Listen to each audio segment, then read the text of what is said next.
Bismillahirrahmanirrahim. Assalamualaikum warahmatullahi wabarakatuh. Apa kabar semuanya? Nah, hari ini kita pertemuan pertama di mata kuliah komunikasi data. Nah, sebelum ke materi, ya mungkin kita memang belum kenal ya. Karena baru pertemuan pertama, ini pun kita tidak bisa bertatap muka langsung. Tuh, kita hanya pembelajaran secara daring. Tuh, jadi tidak bertemu langsung. Nah, untuk informasi ibaratnya perkenalan terlebih dahulu. Nah, nanti ketika penilaian, ketika bertemu juga kalau udah mengenal kan lebih enak gitu ya. Nama saya Pak Ajay Supriyadi, biasa dipanggil Pak Ajay. Saya tinggal di daerah Batu Ceper. Untuk alamat email yaitu ajaysupriyadi@raharja.info. Untuk yang lainnya boleh nanti nanya langsung kalau kurang ya. Itu hanya perkenalan secara ini aja, singkat aja. Nah, nanti setelah kita memulai pembelajaran, nah nanti ada pengiriman tugas. Nah, tugas ini dikirim melalui AIDU ya, e-learning education. Nah, kebetulan untuk komunikasi data ini juga ILP ya, jadi e-learning plus ya, memang pembelajarannya secara online menggunakan e-learning education atau AIDU. Nah, kemudian untuk pengiriman tugas tidak boleh terlambat ya. Jadi umpama di situ dunya tanggal berapa ya, berarti harus sesuai. Jika melewati berarti nanti tidak bisa mengirim gitu. Nah, kemudian jawaban dibuat di AIMI atau e-learning media. Nah, nanti Bapak jadikan kalian sebagai autor di AIMI komunikasi data, atau kalau masih belum bisa menggunakan Rinpodok itu untuk jawabannya. Nah, nanti disubmit di AIDU. Nah, untuk penilaian di sini untuk kehadiran, nanti absen di setiap pertemuan akan saya kirim ya di AIDU juga. Absen 10% ya, 10%. Kemudian tugas dan kuis memiliki nilai 25%, UTS 25 dan UAS 40%. Tuh, ini ketentuannya kalau ingin mendapatkan nilai. Nah, selanjutnya kita ke materi sekilas sejarah peradaban di dalam komunikasi data. Secara sederhana, istilah komunikasi data atau data communication dapat diartikan sebagai perpindahan data dari suatu tempat ke tempat lain melalui media tertentu. Sedangkan jaringan akan muncul ketika ada dua atau lebih peralatan komunikasi data digunakan untuk menghubungkan data. Nah, untuk peralatan komunikasi data dapat berupa apapun yang bersifat maya atau virtual yang dapat mengkomunikasi data, misalkan komputer pribadi atau PC, server, mesin fax, printer, tape drive atau lainnya. Nah, dalam hal ini istilah internet atau dapat diartikan sebagai sebuah kumpulan-kumpulan atau lebih jaringan dapat berkomunikasi satu dengan yang lainnya. Nah, jaringan internet merupakan contoh paling populer.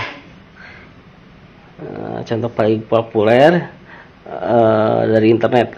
Perkembangan komunikasi data dan jaringan sangat dipengaruhi oleh kemunculan teknologi komputer. Nah, dalam peradabannya di awalnya dulu zaman peradaban pertanian. Nah, dalam zaman pertanian di sini isu sentralnya menggunakan tanaman. lahan tanaman ya. Nah, untuk peristiwanya revolusi sosial atau kemerdekaan. Nah, dalam komunikasi waktu zaman peradaban pertanian ini biasanya untuk contoh lain mengundang orang misalkan dengan menyalakan asap itu atau membunyikan kentungan. Nah, itu zaman peradaban pertanian gitu. Memang pertanian masih ada, cuma awal ya, di awal era peradaban, yaitu untuk komunikasi biasanya ya secara ibaratnya masih ibaratnya peradaban lama gitu ya. Jadi komunikasinya hanya secara misalkan lewat asap, lewat centungan gitu, lewat burung merpati gitu mengantar surat. Nah, kemudian di era industri, peradaban di era industri di sini isu sentralnya energi. Jadi energi itu berarti seperti halnya minyak tanah ya, minyak bumi. Nah, peristiwa dahsyat tuh Hiroshima Nagasaki ya, itu terjadi pemboman. Di sini di era industri, udah mulai meningkat ke ibaratnya untuk berkomunikasi. Nah, jadi udah mulai menggunakan transmisi seperti halnya telepon gitu kan, fax gitu kan. Komunikasi menggunakan handphone. Jadi udah mulai ada kemajuan. Nah, selanjutnya sekarang di era media informasi. Nah, era informasi di sini kita berkomunikasi itu semakin lebih mudah, lebih cepat. Nah, karena banyak fasilitas untuk komunikasi. Ya, misalkan sekarang sudah ada internet. Nah, fasilitas internet sudah global. Jadi kita bisa komunikasi ke luar negeri, komunikasi antar negara dengan hitungan detik. Pengiriman data kemanapun dengan hitungan detik. Itu. Jadi informasi itu lebih mudah, lebih cepat. Nah, kalau sebelum ada media internet, nah berita dari luar negeri itu ke Indonesia setahun gitu ibaratnya baru bisa sampai. Nah, kalau sekarang real time, jadi terjadi di sana informasi langsung sampai. Tuh. Nah, selanjutnya ke konsep komunikasi data. Untuk komunikasi data adalah transmisi data elektronik melalui beberapa media. Media tersebut dapat berupa media kabel atau wireless. Gitu. Nah, jadi komunikasi data itu adalah proses pengiriman dan penerimaan data informasi dari dua atau lebih alat seperti komputer, laptop, printer, dan alat komunikasi lain yang terhubung dalam sebuah jaringan.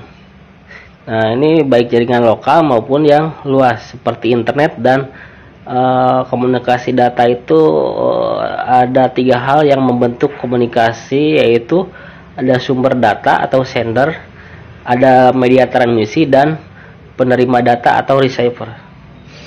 Nah, untuk sistem yang memungkinkan terjadinya transmisi data disebut jaringan komunikasi data. Nah, jaringan komunikasi data merupakan komponen yang paling penting bagi peradaban masyarakat abad ini, yaitu peradaban di mana didominasi oleh komputer yang menjadi informasi sebagai komoditas utama. Nah, jadi kalau sekarang kita tidak memiliki ya sekurang-kurangnya handphone, nah tentunya kita akan ketinggalan informasi gitu. Tidak memiliki komputer, nah, kita akan ketinggalan informasi gitu. Nah, kemudian jaringan di sini, jaringan adalah seri atau deretan dari beberapa poin node yang saling berhubungan. Deretan dari beberapa poin atau node yang berhubungan oleh saluran komunikasi. Ya, jadi jaringan komunikasi data adalah kumpulan komputer, printer, dan peralatan lain yang saling terhubung. Jadi informasi dan data bergerak melalui media transmisi sehingga memungkinkan pengguna jaringan komputer dapat saling bertukar dokumen dan bertukar data gitu. Nah, kemudian kumpulan jaringan komunikasi data dan orang menerima serta mengelola dan mengendalikan jaringan membentuk sistem komunikasi komputer. Nah, kemudian di sini komponen-komponen dari sistem komunikasi data. Nah, yang pertama ada source atau data atau informasi, atau bisa disebut dengan sender. Transmisi data itu yang dibangkitkan dari sistem sumber, tidak ditransmisikan secara langsung dalam bentuk aslinya. Nah, jadi untuk sumber data itu yaitu elemen yang bertugas mengirimkan informasi atau data. Contohnya telepon, fax, terminal gitu. Nah, untuk sumber data selalu dilengkapi oleh transmitter. Jadi untuk mengirim data, transmitter berfungsi untuk mengubah gitu ya. Mengubah data yang dikirim menjadi sinyal analog agar bisa dilewati oleh media transmisi. Nah, kemudian meneruskannya sampai ke receiver atau transmitter berikutnya. Nah, jadi untuk output transmitter pada sumber data, misalkan pulsa listrik, gelombang elektromagnetik, pulsa digital. Nah, misalnya contoh transmitter itu modem, BTS radio, satelit, gitu. Nah, di sini untuk transmission system ada berupa jalur transmisi tunggal atau single transmisi line atau jaringan kompleks network yang menghubungkan antara sumber dengan destination.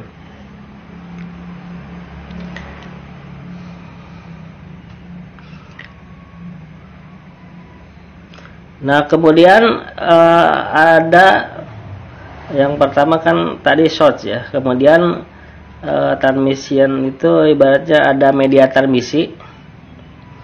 Nah, media transmisi itu yaitu media yang digunakan untuk mengirimkan data dari sumber data ke penerima data. Nah, jadi media transmisi itu terdiri dari dua kategori. Nah, yaitu jenis media transmisi fisik dan media transmisi non fisik. Nah, kalau media transmisi fisik jadi ialah kawat, tembaga, kabel koaksial, kabel serat optik. Itu. Kemudian media non fisik contohnya gelombang elektromagnetik. Nah, kemudian yang berikutnya ada penerima data atau receiver. Penerima data itu yaitu elemen yang bertugas menerima informasi atau data. Contohnya telepon, fax, terminal, dan lain-lain. Untuk receiver itu dia menerima sinyal dari sinyal transmisi dan menggabungkan ke dalam bentuk tertentu yang dapat ditangkap oleh tujuan.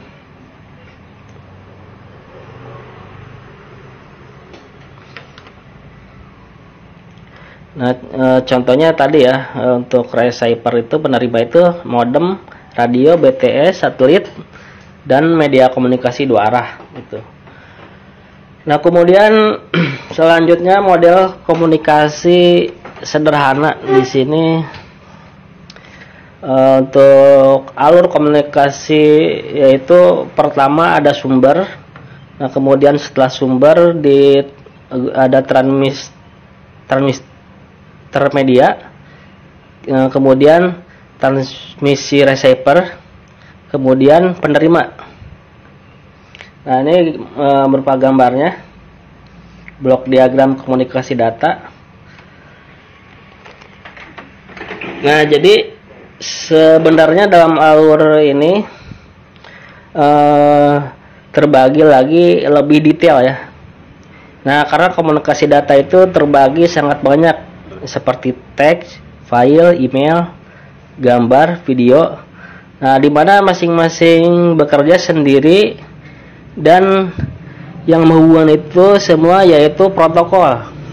Nah, protokol itu adalah sekumpulan aturan yang harus disepakati oleh dua atau lebih alat untuk mendapat saling komunikasi tanpa gangguan ya.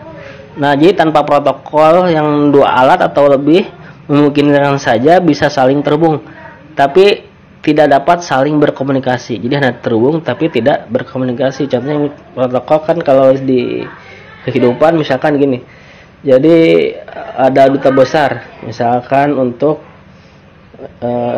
Arab Saudi.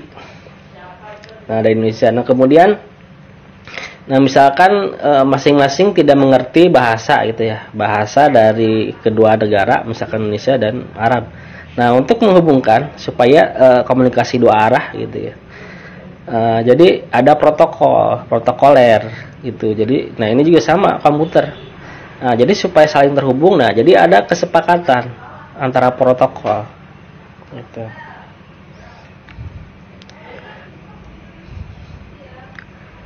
Nah, jadi tanpa protokol dua alat atau lebih memungkinkan saja bisa saling terhubung, tapi tidak dapat saling berkomunikasi. Nah, sehingga message yang dikirim tidak dapat terima oleh alat yang dituju.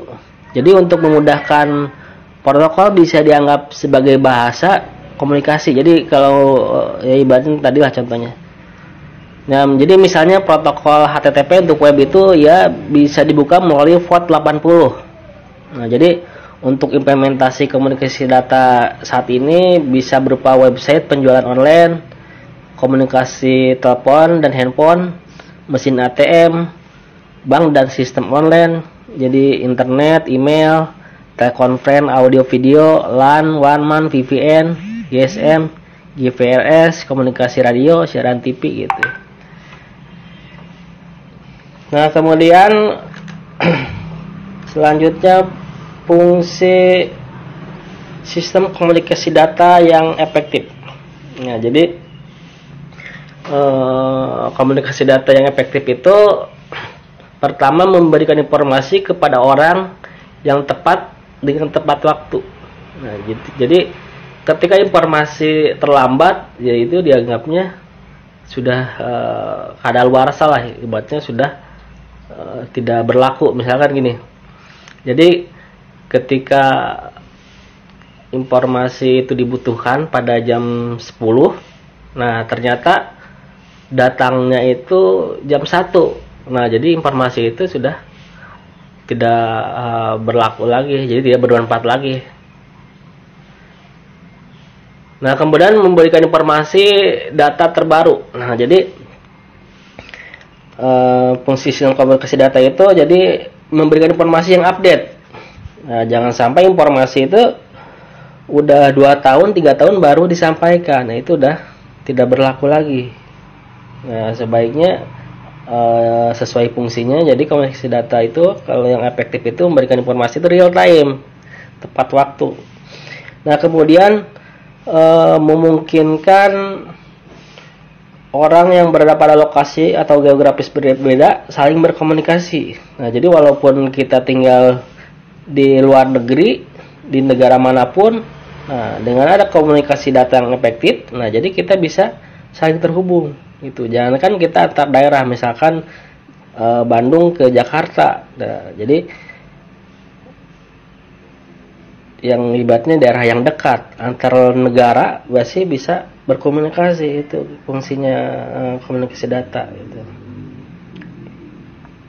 Nah, kemudian ada beberapa persyaratan atau requirement untuk jaringan komunikasi data. Yang pertama, performa penampilan diukur dengan waktu respon jaringan. Jadi performa itu diukur dengan waktu respon jaringan, dipengaruhi oleh jumlah pemakai, kecepatan transmisi, jenis media, dan yang digunakan. Jadi kecepatan transmisi data itu tergantung di jaringannya. Kalau banyak yang menggunakan jaringannya, ya berarti ibaratnya akan lama penyampaiannya. Contoh gini, jadi ketika ada suatu web, nah kan dia memiliki server. Nah, ketika membludak pengunjungnya, nah tentunya akan lambat transmisi datanya. Itu ya, ibaratnya ada yang diistilahkan dengan bandwidth, ada buffering. Nah, biasanya dengan bandwidth itu mempengaruhi kecepatan dari sebuah pengiriman data gitu. Jadi bandwidth itu bisa dikatakan atau diartikan sebagai pintu masuk pita gitu. Jadi kalau misalkan mau masuk ke ruangan, misalkan masuk ke gedung, nah kalau pintunya besar, nah tentunya akan lebih cepat masuknya. Tapi kalau pintu masuknya kecil, akan lama. Nah, kemudian ada buffering. Nah, buffering itu ngantrian. Nah, umpama yang antri itu cuma bertiga, nah tentu akan lebih cepat. Jadi buffernya nggak berasa. Tapi kalau misalkan yang antrinya ada 100 orang, nah tentunya bufferingnya akan lama gitu. Jadi antrian buffering gitu. Nah, kemudian ada konsistensi. Nah, ini ketepatan data yang ditransmisi dan waktu tegang antara failure, jadi kegagalan. Jadi harus konsisten. Nah, kemudian reliability, jadi kehandalan. Nah, kemudian security, keamanan, jadi jaminan keamanan atas pengaksesan data. Nah, jadi informasi ini harus aman gitu. Nah, jadi sekarang itu dengan banyaknya komunikasi menggunakan secara digital gitu, transaksi digital. Nah, sekarang itu banyak yang dibutuhkan yang bekerja di bidang security network. Itu mengamankan jaringan, misalkan di e-commerce. Jadi jual beli secara online kan, bertransaksi menggunakan uang digital. Nah, itu harus diamankan. Nah, kalau transaksinya mudah dilihat oleh cracker, nah mudah dicuri, dan tentu si customer itu akan kehilangan dananya gitu. Atau perusahaan tersebut juga sama, kalau tidak aman dalam berkomunikasi ya akan merugikan gitu. Nah, kemudian selanjutnya manfaat komunikasi data. Nah, untuk manfaat komunikasi data di sini ada pertama data sharing. Nah, untuk data sharing, nah dengan adanya fasilitas ini, jadi setiap komputer dapat menggunakan data pada komputer lain sehingga akan menghemat waktu dan memudahkan suatu pekerjaan. Nah, terlebih lagi jika jarak komputer berjauhan gitu. Jadi sangat bermanfaat ya data sharing. Nah, kemudian ada time sharing. Nah, time sharing itu berarti waktu untuk berbagi, time sharing. Kemudian ada program sharing. Nah, kalau program sharing berarti aplikasi tertentu bisa dijalankan dari komputer lain di jaringan. Biasanya file-file aplikasi pokok yang disimpan di server dari jaringan. Jadi agar kemudian bisa diinstal melalui jaringan komputer. Jadi hal ini membuat proses instalasi sebuah software jaringan makin mudah. Nah, jadi hal ini juga membuat proses upgrade dan maintain aplikasi di seluruh jaringan akan terasa gampang. Nah, kemudian ada lagi equipment sharing. Nah, kemudian ada device sharing gitu ya. Jadi banyak ya device sharing, misalkan user bisa membagi piranti-piranti di komputernya dalam jaringan. Jadi misalnya piranti-piranti seperti printer, CD-ROM, hard disk. Jadi ketika dipasang dalam jaringan komputer, kita bisa share piranti komputer mereka yang memungkinkan pengguna komputer lain mengakses piranti tersebut. Jadi seolah-olah berada di komputer mereka sendiri. Nah, dengan ini pengguna sebuah piranti akan lebih efisien. Misalnya suatu buah printer bisa dipakai oleh banyak pengguna komputer yang terhubung ke jaringan. Nah, kemudian hubungan antar perangkat yang berbeda. Jadi memungkinkan user untuk berkomunikasi dengan berbagai media seperti email dan konferensi video call, conference gitu ya. Hal ini memungkinkan karena teks, suara, gambar, dan video dapat ditransmisikan di sepanjang jaringan komputer sebagai data komunikasi dan dapat dilakukan jaringan komputer lokal maupun internet.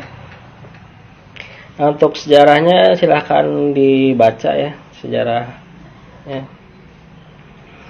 Jadi jaringan komunikasi itu saat ini telah mensupport komunikasi multimedia. Jadi kalau multimedia itu suara, gambar itu atau gabungan semuanya itu kan komputer ya. Nah, dalam halnya teknologi komunikasi data memungkinkan komunikasi text oriented audio, video atau perpaduan ketiganya. Jadi multimedia.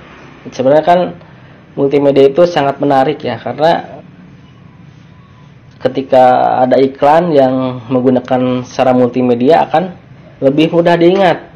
Beda halnya kalau hanya menggunakan suara saja. Jadi hanya sekali, nah besok lupa. Atau hanya visualnya aja, gambar. Nah, jadi cepat lupa. Tapi kalau misalkan menggunakan multimedia, nah, jadi multimedia itu ada suara, gambar atau gabungan semuanya. Ya, itu jadi akan lebih menarik.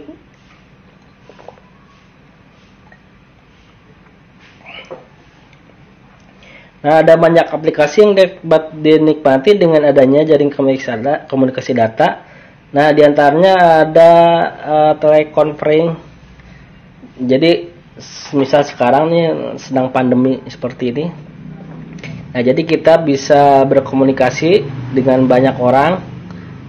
Contoh menggunakan aplikasi Google Meet atau Zoom Cloud. Nah, itu. Atau bisa telekommuting. Bisa email, home banking, transport data elektronik, mailing list, dan e-learning. Jadi bisa menggunakan banyak aplikasi. Nah, kemudian selanjutnya dasar-dasar komunikasi data. Nah, di sini apa yang dimaksud dengan komunikasi data? Nah, di sini komunikasi data itu merupakan gabungan dua macam atau teknik telekomunikasi dan teknik data processing. Atau komunikasi data itu adalah proses pengiriman dan penerimaan data informasi dari dua atau lebih device, alat komuter, jadi alat komunikasi. Jadi yang terhubung dalam sebuah jaringan baik lokal maupun yang luas seperti internet. Nah, jadi komunikasi itu pengiriman data menggunakan transmisi elektronik dari terminal atau komputer. Jadi satu terminal atau satu komputer lain. Jadi sistem yang memungkinkan terjadinya transmisi data disebut jaringan komunikasi data. Nah, jaringan komunikasi data merupakan komponen penting bagi peradaban masyarakat di abad saat ini, yaitu peradaban yang didominasi oleh komputer yang menjadikan informasi menjadi sebuah komoditas utama. Nah, kemudian di sini ada secara umum komunikasi data itu dapat dikatakan sebagai proses pengiriman informasi data yang telah diubah dalam suatu kode tertentu yang telah disepakati melalui media listrik atau elektro atau optik dari satu lokasi ke lokasi lain.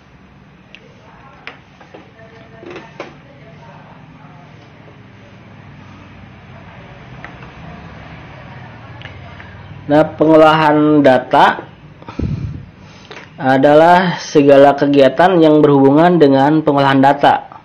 Jadi telekomunikasi adalah segala kegiatan yang berhubungan dengan penyaluran informasi dari satu titik ke titik yang lain. Nah, untuk sistem komunikasi data ialah jaringan fisik dan fungsi yang dapat mengakses komputer untuk mendapat fasilitas seperti menjalankan program, mengakses basis data, melakukan komunikasi dengan operator lain. Sedemikian rupa sehingga semua fasilitas yang berada pada terminalnya walaupun secara fisik berbeda pada lokasi yang terpisah.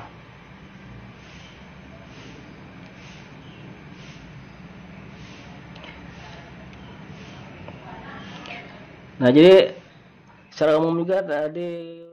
Nah, jadi secara umum juga tadi udah dibahas sedikit. Jadi ada dua jenis komunikasi data secara umum itu. Jadi melalui infrastruktur terestrial, jadi menggunakan media kabel dan nirkabel sebagai aksesnya. Jadi membutuhkan biaya yang tinggi untuk membangun infrastruktur jenis ini.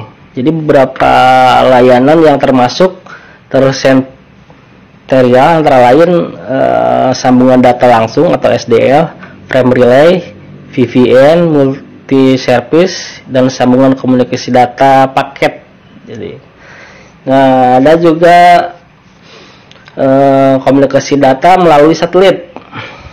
Nah, kalau melalui satelit, jadi menggunakan satelit sebagai akses yang biasanya wilayah yang dicakup akses satelit lebih luas dan mampu menjangkau lokasi yang tidak memungkinkan dibangunnya infrastruktur terestrial, namun membutuhkan waktu yang lama untuk berlangsungnya proses komunikasi. Nah, kelemahan lain dari komunikasi via satelit adalah adanya gangguan yang disebabkan oleh radiasi gelombang matahari, dan yang paling parah terjadi jadi setiap 11 tahun sekali. Nah, kemudian ada yang istilah jaringan. Nah, jaringan itu adalah seri atau deretan dari beberapa poin atau node yang dihubungkan oleh beberapa jenis saluran komunikasi. Nah, sedangkan jaringan komputer itu merupakan kumpulan komputer, printer, dan peralatan lainnya yang saling terhubung. Nah, jadi informasi dan data itu bergerak melalui media transmisi sehingga memungkinkan pengguna jaringan dapat saling bertukar dokumen dan data.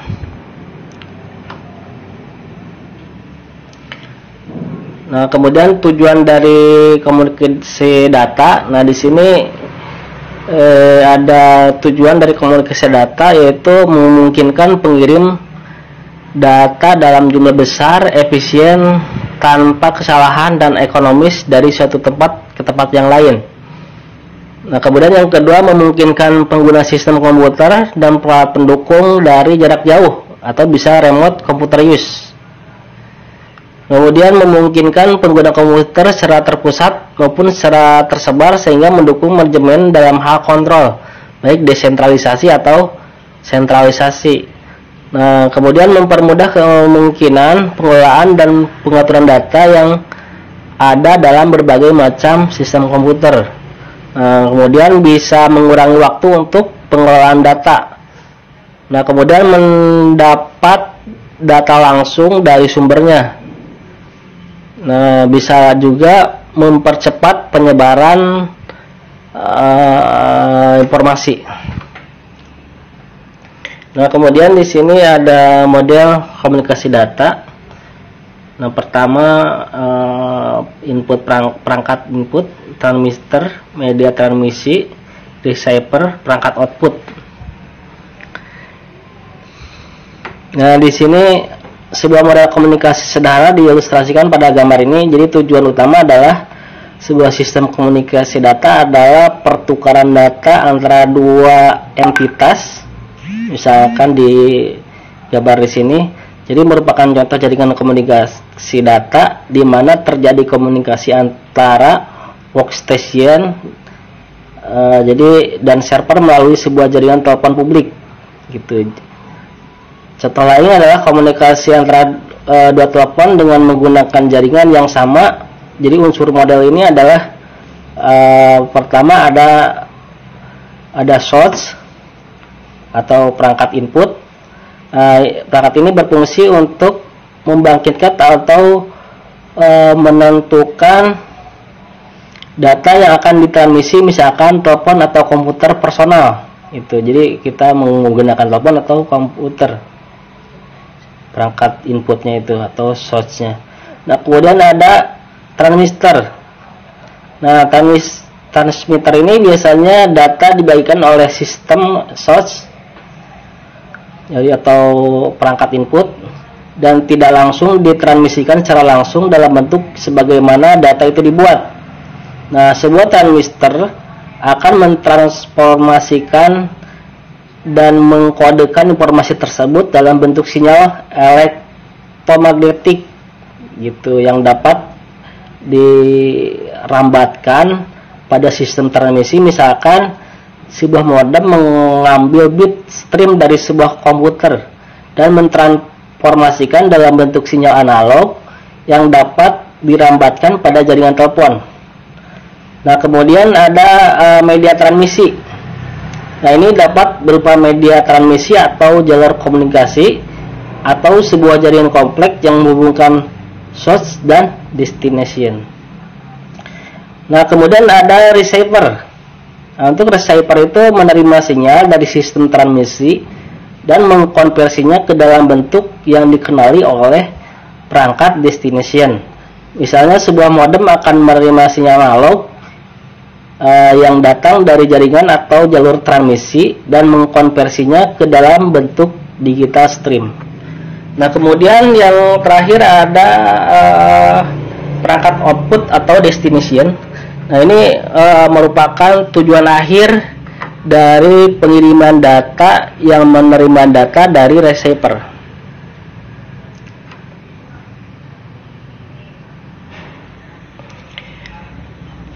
Nah, jadi untuk tujuan dasar komunikasi data itu adalah pertukaran informasi. Jadi informasi dapat disimbolkan dengan message. Misalkan message-nya halo apa kabar. Nah, kemudian di sini data itu suatu yang menerangkan atau fakta. Nah, kemudian informasi. Kalau informasi itu data yang sudah diolah sehingga mempunyai arti yang bisa untuk diambil keputusan dan sifatnya subjektif. Jadi kita harus bisa membedakan antara data dan informasi.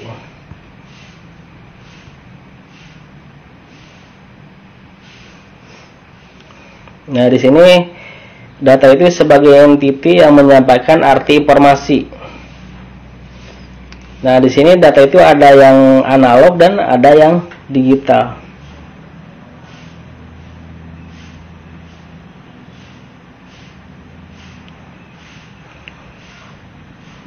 Nah, di sini juga sinyal itu adalah tampilan data elektrik atau elektromagnetik atau persinyalan, berarti penyebaran sinyal secara fisik melalui suatu media yang sesuai. Dan sinyal itu ada analog dan digital. Nah, kalau sinyalnya analog, nah bisa dilihat di sini di gambar. Berbeda ya, ada yang digital. Nah, seperti jarum kan, jarum jam itu kan ada yang analog, ada yang digital. Nah, kalau analog itu berarti yang berbentuknya masih jarum jam. Itu yang analog. Nah, kalau yang digital itu berarti udah berbentuknya angka gitu, ada jam digital analog. Atau misalkan kalau udah pernah menggunakan alat ukur, misalkan ohmmeter atau apometer lah. Nah, di apometer itu ada yang digital, ada yang analog. Nah, kalau kita menggunakan yang digital, berarti ketika ngecek suatu komponen, nah misalkan ngecek arus, nah nanti nilainya akan muncul angka langsung, misalkan 30, 60, nah akan muncul. Nah, tapi kalau yang menggunakan analog, nah dia kan berbentuk jarum. Nah, kita harus tahu cara menghitungannya gitu. Jadi yang jenis itu ada analog dan ada digital. Nah, di sini untuk ada jenis tersebut sangat penting dalam koneksi data. Hal ini disebabkan karena sistem komputer selalu bekerja dengan sinyal digital, sedangkan penyaluran data masih banyak dilakukan secara analog.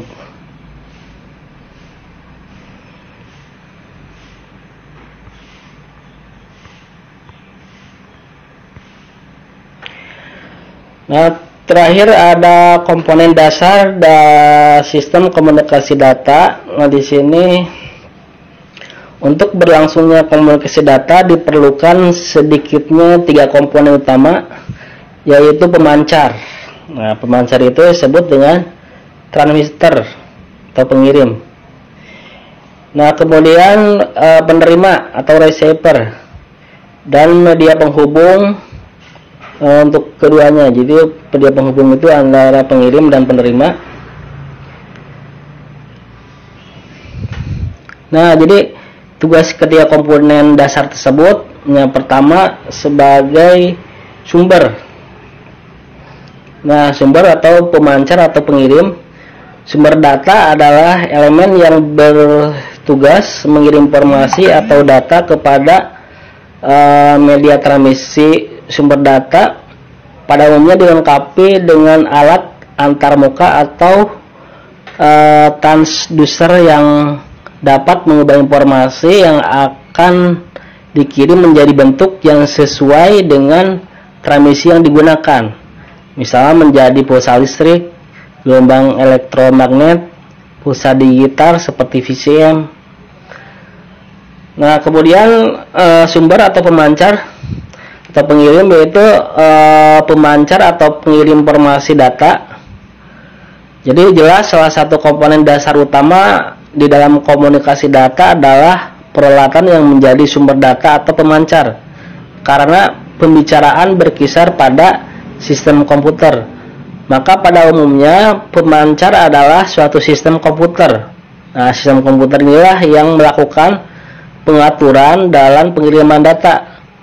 Nah, seringkali komunikasi data itu tidak hanya berlangsung satu arah, nah, tapi juga dalam dua arah, sehingga pemancar berfungsi juga sebagai penerima dan sebaliknya. Jadi bisa menerima, bisa mengirim. Nah, itulah sebabnya suatu terminal, misalkan video display dari user pada saat tertentu juga berfungsi sebagai pemancar. Itu jadi demikian juga halnya printer. Jadi bisa menerima, bisa mengirim. Nah, kemudian ada medium transmisi atau media transmisi. Jadi merupakan proses pengiriman data dari satu sumber ke penerima data. Nah, beberapa media transmisi dapat digunakan dari channel atau jalur transmisi atau carrier data yang dikirimkan. Jadi dapat berupa kabel, gelombang elektromagnetik dan lain. Jadi dalam hal ini media transmisi berfungsi menerima berita yang dikirim oleh sumber data. Sedangkan proses pengubahan informasi menjadi bentuk yang sesuai dengan media transmisi disebut dengan modulasi. Nah, jadi bila sinyal dimodulasi, maka sinyal akan mampu menempuh jarak yang jauh, dan proses sebaliknya disebut demodulasi. Jadi media transmisi itu dapat berbentuk kabel koaksial, kabel FPO, atau gelombang elektro gitu. Nah, untuk mengetahui transmisi data lebih jauh, maka kita perlu mengetahui beberapa hal yang berhubungan dengan proses media transmisi data tersebut. Ya, misalkan media transmisi, kapasitas channel transmisi, tipe dari channel transmisi, kode transmisi yang digunakan, metode transmisi atau protokol, penanganan kesalahan transmisi. Nah, kemudian yang terakhir ada penerima informasi. Nah, penerima data adalah alat yang menerima data atau informasi, misalkan pesawat telepon, terminal komputer. Jadi berfungsi menerima data yang dikirim oleh suatu sumber informasi yang melalui terminal data. Nah, jadi penerima itu merupakan suatu alat yang disebut receiver yang berfungsi untuk menerima sinyal dari sistem transmisi dan menggabungkannya ke dalam bentuk tertentu yang dapat ditangkap dan digunakan oleh penerima. Sehingga contoh modem yang berfungsi sebagai receiver yang menerima sinyal analog yang dikirim oleh kabel telepon dan mengubah menjadi suatu bit stream agar dapat ditangkap oleh komputer penerima. Nah, sampai di sini untuk pertemuan hari ini. Ya, mudah-mudahan bisa dipahami. Nah, sampai ketemu di pertemuan berikutnya. Nah, nanti tugasnya akan saya give ya di Aidu. Mohon maaf apabila ada kesalahan. Sekian, wassalamualaikum.